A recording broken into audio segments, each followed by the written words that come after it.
As the two friends walked back to town, Ethan stopped at a local vendor to sell his collection. The vendor's eyes lit up when he saw the large blue piece and offered $150 for it on the spot. Ethan grinned and handed over the piece. Then the vendor noticed Ethan's bag filled with smaller sea glass and shells and offered him an additional $200 for the lot. In Dallas, Texas, there lived a 24-year-old man named Ryan who worked tirelessly as an assistant for a demanding boss. Orphaned at a young age, Ryan had no family and led a modest, solitary life. Each day, he worked long hours, earning just enough to scrape by. His evenings were spent in his small apartment, preparing simple meals and trying to find solace in his quiet routine. One evening, after preparing 4 slices of bread and a small bowl of soup, Ryan stepped away briefly to wash his hands. When he returned, he noticed something odd.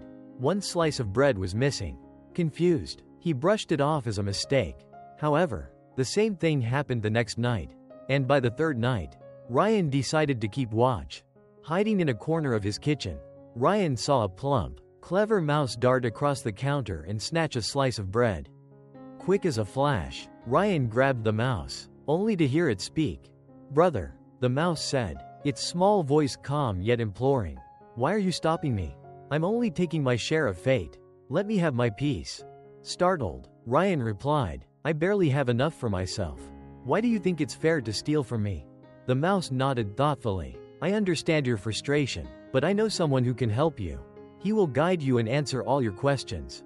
His name is Master Gabriel, and he lives at the top of the Colorado Rockies in his retreat." Though skeptical, Ryan felt an odd sense of purpose. Something about the mouse's words resonated with him, and he decided to take a week off work to embark on the journey. The first night, Ryan reached a sprawling ranch where he asked for shelter. The owner, an older man named Mr. Carter, welcomed him warmly. "Where are you headed, young man?" "I'm going to Master Gabriel's retreat," Ryan replied. Mr. Carter's face lit up with hope. "That's remarkable. Please, ask him something for me.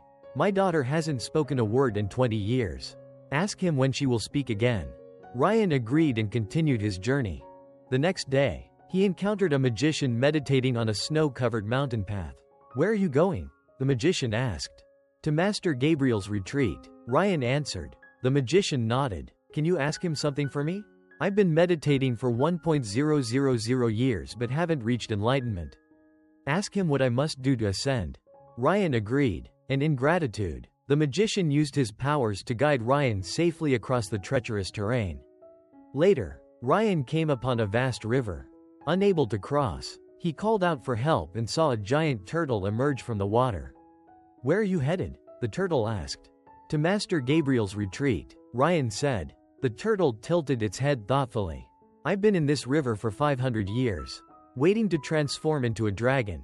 Please ask Master Gabriel what I must do to fulfill my destiny." Ryan promised to ask and crossed the river on the turtle's back.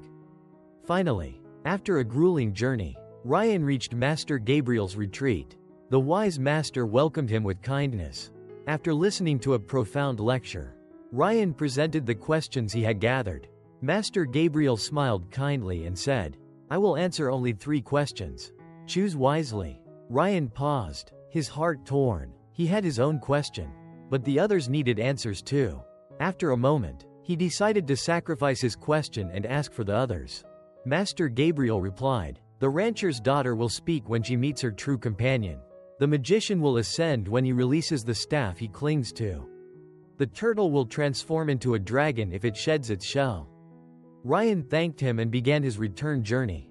When he reached the river, Ryan relayed the master's words to the turtle. The turtle hesitated, then shed its shell. In an instant, it transformed into a magnificent dragon, leaving behind a treasure of shimmering pearls as thanks. Next, Ryan visited the magician and told him, "Master Gabriel says you must release your staff." The magician let go, and a radiant light enveloped him as he ascended, leaving his staff behind for Ryan as a gift. Finally, Ryan returned to the ranch and told Mr. Carter, "Your daughter will speak when she finds her true companion." Mr. Carter turned to Ryan with a smile. "You've proven yourself kind and selfless. Who better to be her companion than you?" At their wedding, Ryan's bride spoke her first words, "You're the one who saved me." Tears filled Ryan's eyes as he realized how far his journey had brought him. Through selflessness, Ryan gained love, wisdom, and wealth beyond imagination. Lessons for today's society. This story teaches us that true greatness comes from selflessness. Ryan's willingness to put others before himself brought him happiness and success in unexpected ways. In life, choosing kindness, empathy, and generosity over personal desires creates ripples of positive change. Letting go of fear, greed, and selfish habits opens the door to new opportunities. Helping others can bring blessings far greater than we could ever imagine. If you find this story interesting and learn a lesson that helps improve your life, please like and leave your comments below. We would love to hear your story.